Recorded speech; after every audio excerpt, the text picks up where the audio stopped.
Y entonces hemos hecho un recorrido y necesitamos platicar el tema acerca de la virtud, también basados en un librito del doctor Peter Kleponis. Es un plan de 7 puntos en el cual incluye pues el conocerte más, el purificar tu vida, esta parte de tus sentidos, el apoyo y la responsabilidad que se necesita para salir, también ayuda psicológica, un plan espiritual, formación y la virtud, ¿no? Y entonces estaba buscando justo como a alguien que supiera acerca del tema de la pornografía, y también con este enfoque un poquito más acerca de la moral, ¿no? O de la ética, acerca de la virtud, ¿no? Entonces, pues bueno, me encontré con usted y ya se pudo agendar este momento. Y pues primero, padre, conocerlo un poquito usted, cuánto tiempo lleva de sacerdote, de dónde es, cómo fue que se metió a este mundo también de la ayuda contra la pornografía y algo más que nos quiera compartir. Muy bien. Bueno, muchísimas gracias por esta invitación, Ernesto. Me siento honrado de poder ayudar con un poco mi investigación y mi trato personal de ayuda a las personas que sufren esta adicción o este vicio, ¿no? Em, Llevo 10 años de cura y antes me dediqué a temas de trabajo sobre Internet, especialmente de marketing, de comunicación, y soy ingeniero y después de varios años en una empresa, bueno, en varias empresas del ramo de sistemas de marketing, de análisis de data y tal, finalmente me fui a Roma y ahí hice un PhD en teología moral y mi especialización es el uso de redes sociales. Me involucré con el tema de la lucha contra la pornografía, porque me di cuenta enseguida de que era un tema que iba a ser de los más comunes que me iba a encontrar en mi ministerio, y formamos un equipo de estudio para ver cómo se podía mejorar el uso de la tecnología, o sea, más en positivo, más que solamente en contra de la pornografía. Tenemos un urólogo que nos ha dado una visión bastante interesante de todo el tema de la masturbación, por ejemplo, que antes no teníamos. Em, Bien, y mi campo de especialización es la moral. Mi- mi- mi- Soy de hecho también profesor de teología moral en el seminario de Guayaquil, y mi foco está en la evangelización digital en general y en proyectos puntuales, ¿no? Desde hace muchos años también intento ayudar a algunas personas que quieren salir de la pornografía. Escribí un libro al respecto que se publicó con Catholic Link, y, y bueno, soy autor también de numerosos ensayos y sugerencias y cosas que se pueden encontrar. He hecho un repositorio de esto en academy.edu, donde se pueden encontrar cosas ya un poco más técnicas al respecto. Ok, padre, muy bien.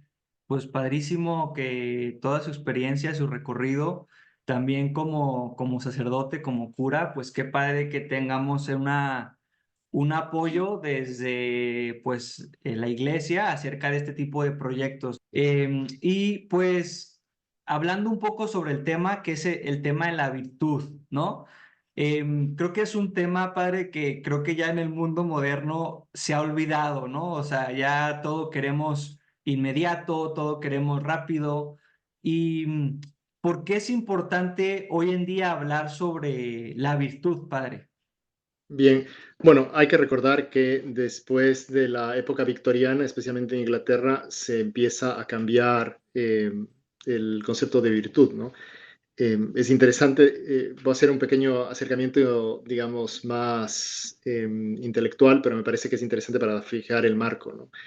En su libro After Virtue, de Alasdair MacIntyre, después de la virtud o por la virtud, se nos explica justamente que en la época victoriana es donde, después de un crecimiento por la necesidad de ser personas virtuosas, de repente ya no es atractivo.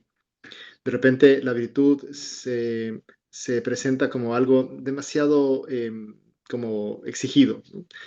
De hecho, dice este autor que la última autora de la virtud es Jane Austen, con novelas como Sense and Sensibility o N, o bueno, una serie de cosas que hablan de sus heroínas como realmente virtuosas, ¿no? Son humildes de veras, no una humildad falsa, que tienen la fortaleza, que son templadas, y eso lo presenta de manera atractiva. Después de ella, dejan de existir se empieza a meter dentro de los héroes una narrativa distinta en donde encontramos más bien el que es más inteligente y engaña, el que se burla de los demás, el que tiene unas deficiencias graves que tiene que cubrir de alguna forma con astucia. Y así va perdiéndose un poco esa virtud, digamos, desde el punto de vista de la literatura, que siempre es performativa, o sea, que ayuda en la formación de las personas. Y nos encontramos ahora en un mundo en el que realmente lo virtuoso a veces es sujeto de burla, es hacer que las cosas no sé, no funcionen bien. Eh, de todas formas, hay como un redescubrimiento y estamos ahora viviendo también en muchos ámbitos esto, hábitos positivos, ¿no? Digamos que desde la publicación de Hábitos Atómicos y desde, bueno, hay una serie de autores de autoayuda que se dan cuenta que por aquí va, ¿no? O sea que el hombre puede salir de sí mismo cuando genera una segunda naturaleza, o sea, cuando genera virtudes. El concepto de virtud, que es un concepto, o más bien dicho, el concepto de naturaleza, que es un concepto meramente filosófico. La naturaleza es principio de operaciones. Yo actúo según lo que me dice mi naturaleza. Soy hombre y actúo según lo que los hombres hacen, ¿no? El perro solo puede actuar según su naturaleza de perro. No se le puede pedir otras cosas al perro que ladrar, tal. Si se le maestra, puede hacer otras cosas, pero en lo normal no. Y de esta forma, lo mismo el hombre puede hacer las cosas que su naturaleza le permite. Ahora, la virtud da una segunda naturaleza. Eso quiere decir que la virtud, la repetición de actos buenos generando hábitos positivos, eso hace que se genere una segunda naturaleza. O sea, que el hombre tienda a ese bien. Y entonces es más fácil, para él le es natural actuar de una manera. Ahora, esto que funciona también en las virtudes, también funciona en los vicios. Y lastimosamente, el vicio de la lujuria también forma una segunda naturaleza. Una segunda naturaleza que lastimosamente nos complica la vida, ¿no? O sea, hace que actuemos siempre así.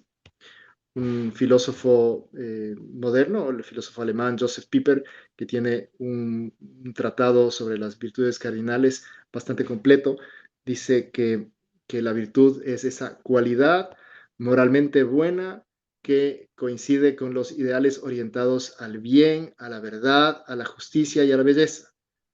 Y en su libro de las virtudes fundamentales, Piper reúne las virtudes en cuatro grupos fundamentales, todas las que dependen de la prudencia, las que dependen de la justicia, la fortaleza y la templanza. De ellas dependen todas las virtudes. Con lo cual, una persona virtuosa tiene esta segunda naturaleza para actuar siempre bien. Por eso es tan importante ir generando hábitos buenos. Y las virtudes, como digo, están como en estas cuatro cápsulas o se pueden dividir o entender. Cuando vienen personas a la dirección espiritual, me doy cuenta que tienen, por ejemplo, poca paciencia. Entonces empiezas a trabajar no directamente la paciencia, sino en otra virtud que tiene que ver con la fortaleza, que es de quien depende la paciencia. Y cuando crecen en fortaleza, entonces aprenden a ser más pacientes, porque las virtudes tienen esa tendencia que son como todas van armadas. Si mejora una, mejoran todas.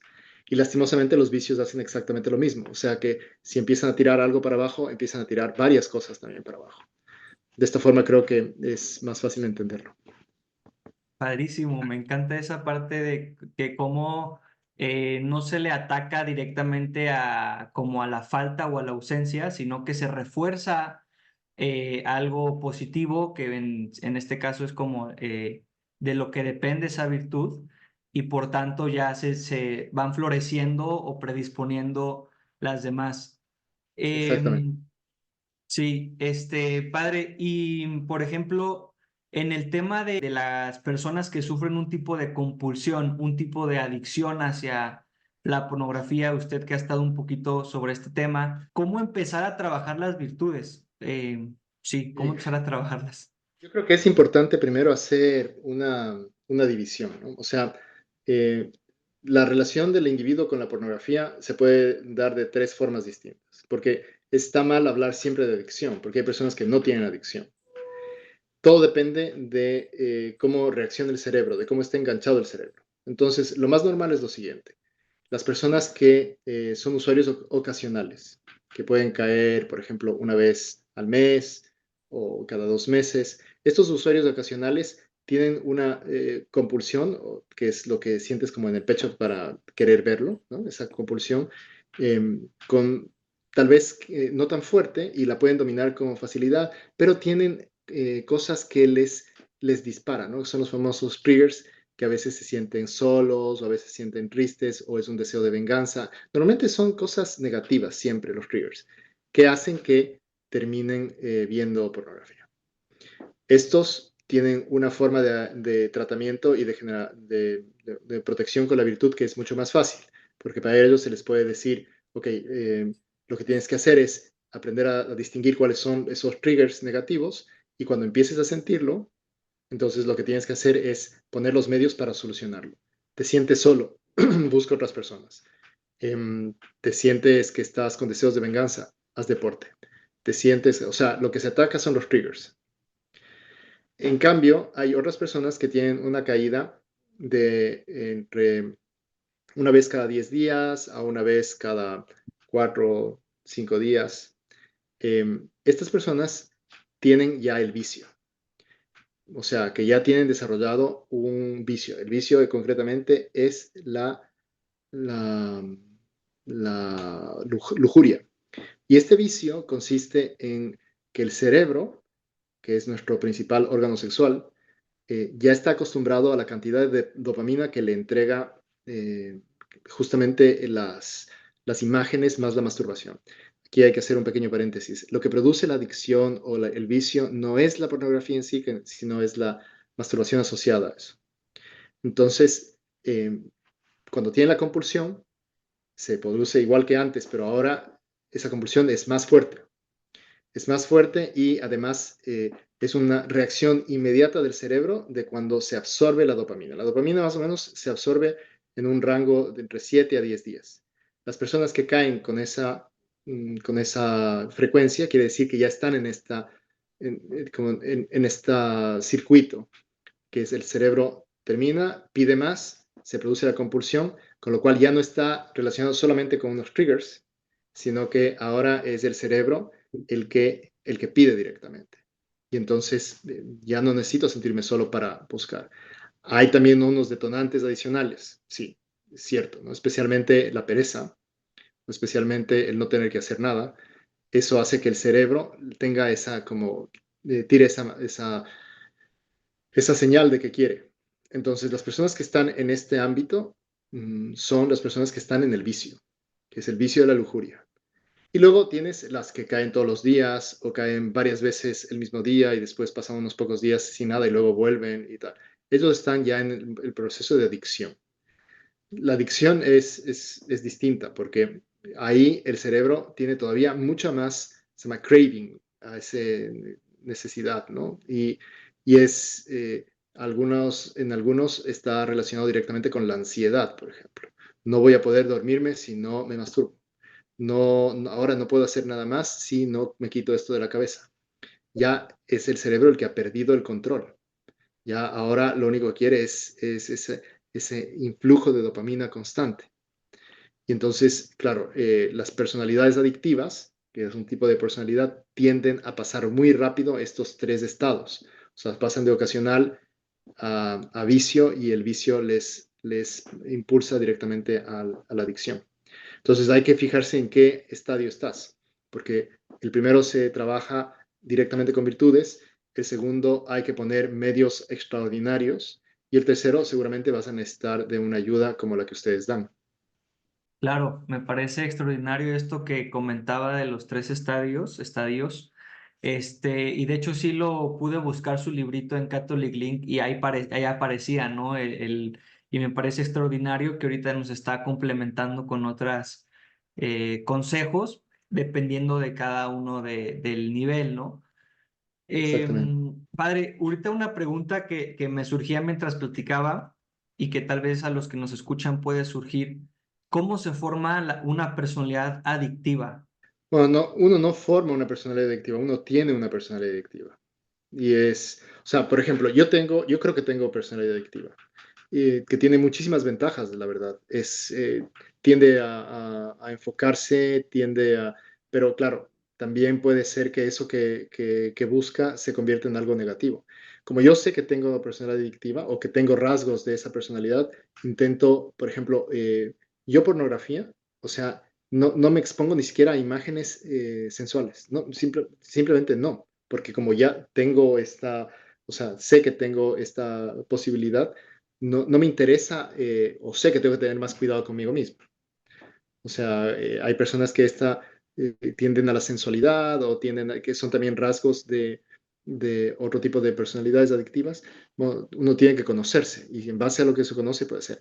Esa es la gravedad de las cosas ahora, porque quienes inducen normalmente al uso de pornografía en los tiempos modernos son niños, niños que inducen a otros niños o juegos que terminan mal. Y, pero cuando una persona tiene estos rasgos, uno tiene que tener mucho más cuidado. O sea, tiene que estar mucho más en guardia para esto. Sí, claro. Y entonces el papel de la virtud, eh, podríamos decir que en el tipo de consumo ocasional y en el vicio podemos echar Son parte mano de del las proceso. virtudes. Son parte del proceso. O sea, en los tres son siempre parte del proceso. Hay que generar virtudes para poder salir. Pero también hay que darse cuenta que para generar virtud hay que trabajar no solo en dejar de ver pornografía, sino que hay que hacer otra serie de cosas que también están generando virtudes, porque las virtudes, como digo, hay que generarlas en uno de estos cuatro campos, ¿no? Justicia, la justicia vamos a dejarla aparte porque es un poco más difícil ahora de explicar, pero prudencia, todo lo que he explicado ahora de conocerse a uno mismo, por ejemplo, esto es prudencia. No es ni fortaleza ni templanza, es prudencia. Uno se conoce y actúa según eso. Pero luego está la fortaleza y la templanza, que ahí están como, digamos, englobadas un montón de virtudes que se necesitan justamente para salir de las garras de la pornografía, cuando especialmente estás o en vicio o en adicción. Generar la virtud es, por ejemplo, aunque suene un poco que nada que ver, es hacer tareas domésticas.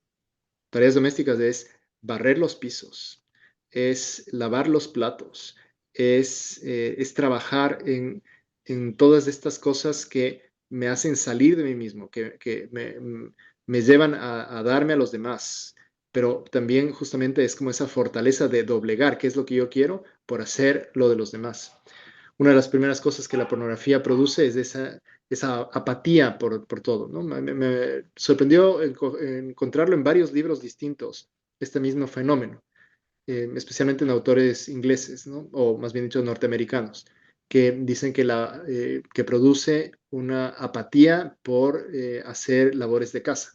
Y me parece que es interesante porque es fácil de conseguir labores de casa en todos los hogares, digamos, y tiene que ser parte de esto. Así se va generando virtud. Y se va generando virtud en tener un horario, en hacerse la cama, en, por supuesto, levantarse a una hora puntual, en hacer deporte. Eso va generando virtud. No es que me genera virtud hacerlo una vez, no, es hacerlo con constancia. Eso es lo que va repitiendo, ¿no? Es el hábito operativo bueno. Esa es la definición más directa de virtud, ¿no? Hábito operativo bueno o hábito operativo malo es un vicio. Operativo, o sea que lo repito una y otra vez. Haciendo este tipo de cosas, uno gana. Teniendo, por ejemplo, o sea, yo como me conozco, intento tener espacios en donde no haya tecnología. Por ejemplo, cada vez que entro a mi habitación, o más bien dicho a mi habitación, al comedor, cojo el teléfono y lo dejo fuera del comedor. Nunca entro con el teléfono al comedor. Esto ya es una cosa que lo hago automáticamente, porque ya tengo esa virtud ganada, que es un hábito que empecé a hacer y ahora no lo meto, porque si no me puedo distraer. ¿Sí? La verdad es que me cambié hace poco de casa y aquí no lo hago, pero en mi anterior casa todo lo electrónico estaba fuera de mi habitación. porque para poder descansar, o sea, la computadora, el portal, los teléfonos, el iPad, todo se cargaba afuera. De tal forma que tenía mi estudio y luego tenía mi habitación y todo estaba detrás de la puerta. Dentro de la puerta, nada. ¿Por qué? Porque generó virtud. Y la virtud no es necesaria solo cuando uno tiene problemas. La virtud es necesaria en todos los casos, porque te hace una persona más cabal, más completa, porque además, para los que tenemos fe, la gracia actúa sobre la naturaleza. O sea, que la gracia no agarra los añicos, sino que necesita una estructura. Y esa estructura es lo que hace la virtud.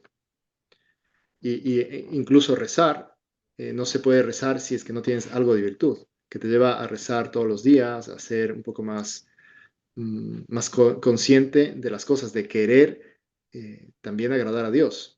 Eso se hace repitiendo los actos, no una vez, pegándome 4 horas delante del Santísimo y después no volviendo, digamos. No tiene sentido. O tal vez es bonito, pero no tan útil. O bonito, pero eso no ha generado virtud. Sí, me encanta justo ese fundamento que nos recuerda, ¿no? O sea, que la gracia no puede operar en nuestra naturaleza que no está dispuesta, que no está disponible y que se requieren de esas virtudes, ¿no?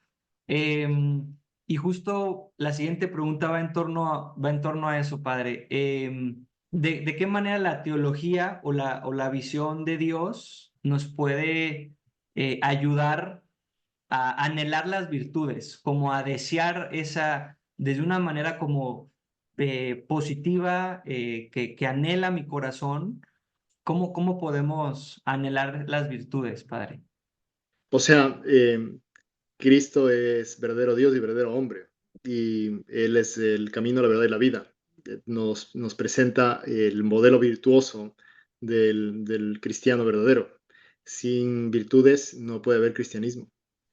O sea, puede haber como una fachada, pero no hay seguimiento del mismo Cristo.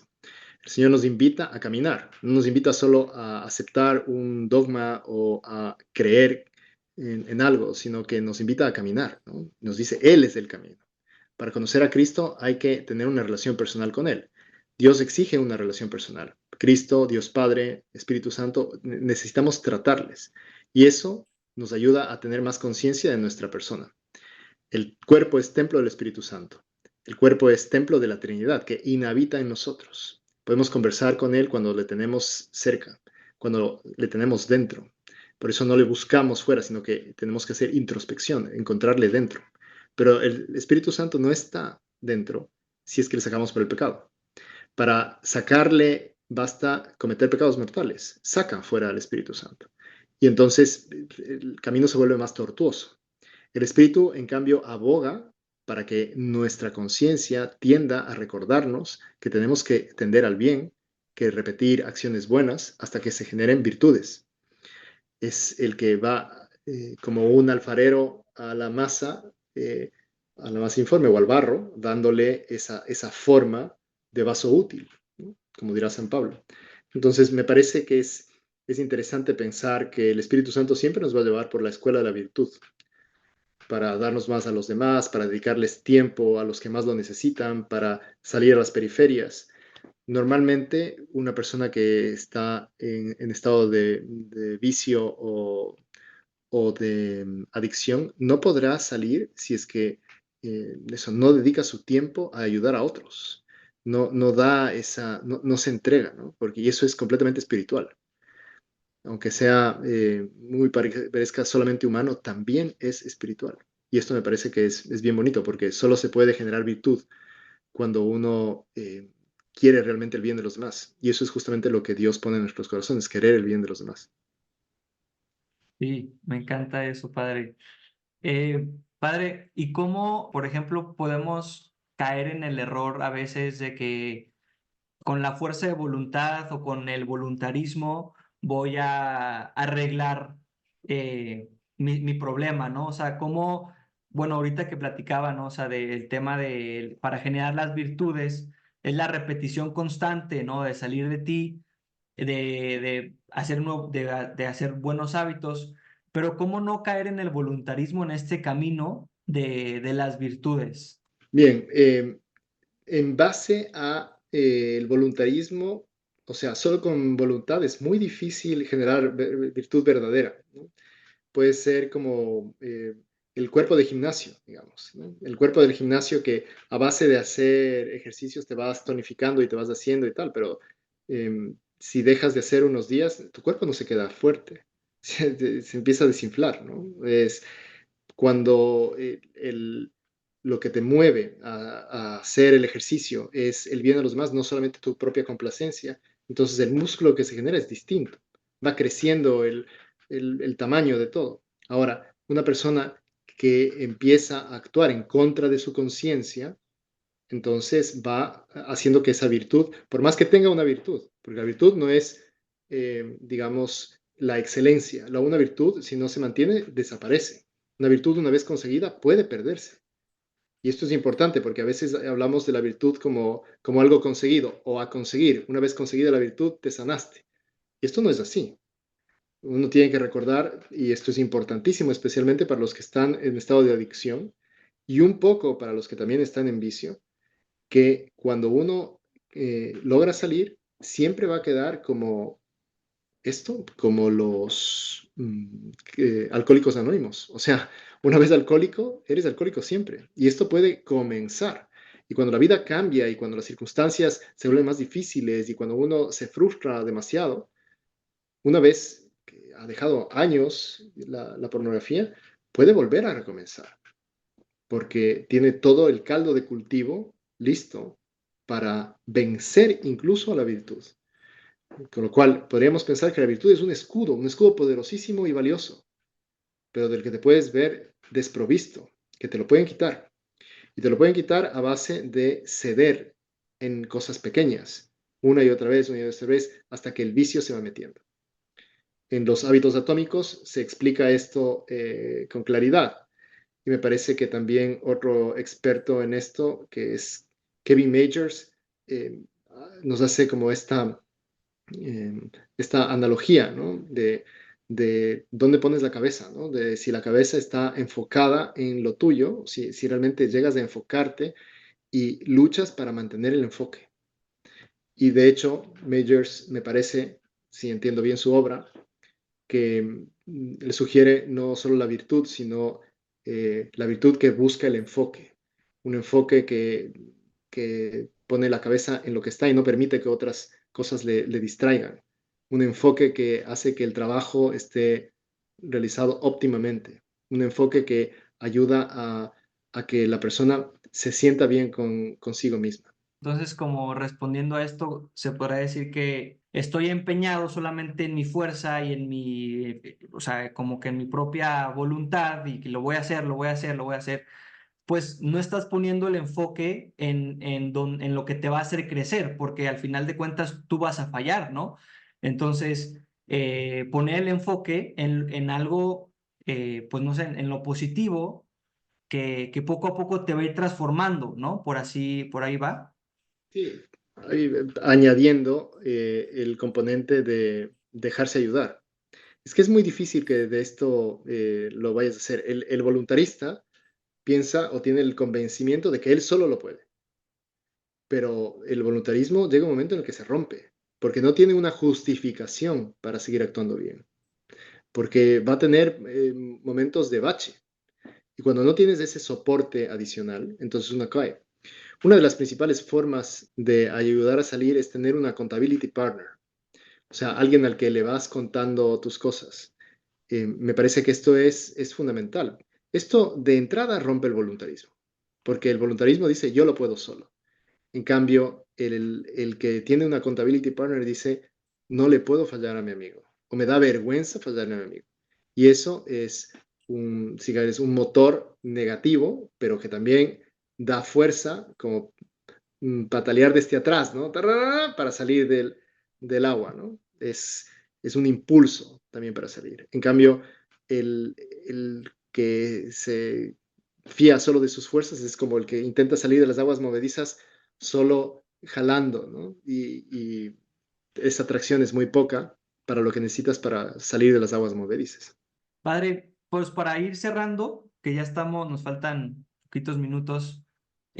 ¿Algún testimonio personal de alguna persona que ha conocido en cómo le ha ayudado la virtud? No sé si en algún acompañamiento, en un acompañante espiritual. Yo diría que en casi todos ha sido necesario el asunto, ¿no? Recuerdo ahora un chico que me vino a ver porque se iba a casar y tenía este vicio, no estaba a nivel de adicción, pero sí de vicio. Y entonces, bueno, fuimos quedando en un plan concreto de plan de vida personal primero, de repetir cosas, ¿no? De hacer su cama todas las mañanas, de hacer una rutina de ejercicios por la mañana, de quedar, entonces de ofrecerse él para hacer los platos y bueno, una serie de cosas, de rutinas domésticas que siempre recomiendo. Luego un grupo de cosas espirituales, ¿no? Hacer con constancia todos los días unos minutos de oración, ¿no? Que yo les recomendaba usar el proyecto este de hablar con Jesús y después de escuchar la meditación 10 minutos, quedarse todavía él 5 minutos más, que coja eso y envíe a algún amigo para decirle, me gustaría hablar contigo de esto, un poco también porque salir de uno mismo siempre ayuda en el proceso. Y luego cuando seguimos avanzando y bueno, ¿y quién va a ser tu accountability partner? Él me dijo, me gustaría que sea mi novia, la chica con la que se iba a casar. Digo, wow, Wow. esto es fuerte porque tal, pero dice, es que me causaría tanto dolor que prefiero decírselo ahora, hacer el proceso con ella y que me ayude, ¿no? Y tuvimos eso durante una época y yo creo que esa decisión tan fuerte fue la que el empujón necesario para que termine de salir. Wow, padrísimo. Sí, de hecho, el doctor Kleponis habla en un apartado acerca del papel de las parejas, ¿no? O el papel de sí, las parejas de las personas que tienen esta adicción. Y también me parece muy interesante. Pues, padre, ¿algún mensaje que nos quiera animar, exhortar a nosotros que estamos ya por concluir por este programa? O sea, yo les digo, se puede salir, se puede salir. Hay que estar atento también a no perder la ilusión de seguir luchando también después de las caídas y que es una cosa del que siempre nos vamos a, o sea, de que yo creo que los que han salido son los que más pueden ayudar a los que aún no han salido. Y que a veces el Señor deja pasar esto a personas para que después puedan ayudar a otras.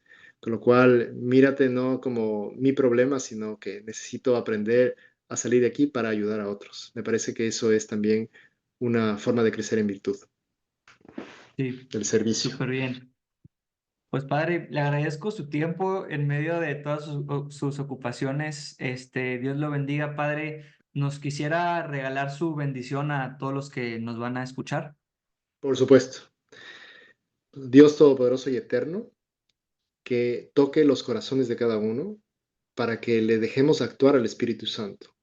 Que sea Él el que sane, que sea Él el que limpie, que sea Él el que nos dé la fuerza para poder sacar este dragón que hace tanto daño dentro del corazón, dentro del cuerpo, y que nos permita ayudar a otras personas también a que salga. Y yo les bendigo en el nombre del Padre, del Hijo y del Espíritu Santo.